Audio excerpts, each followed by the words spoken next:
எந்த வீட்ல ஒரு பெண்ணை மதிச்சு நடத்துறாங்களோ அந்த வீட்டுக்கு கடவுளோட அனுகிரகம் இருக்கும். நீங்க ஒரு விஷயத்தை மறந்துட்டீங்க குருதேவா.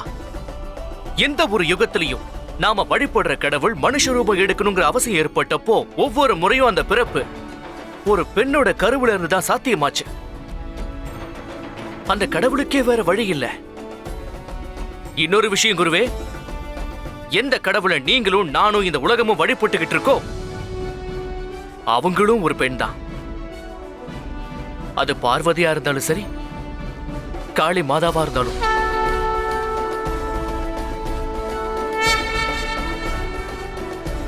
அதனால இனிமே பெண்களை மதிக்க கத்துக்கங்க குருவே. அதுவே நீங்க செஞ்ச பாவங்கள்ல பாதியை கழுவிடும்.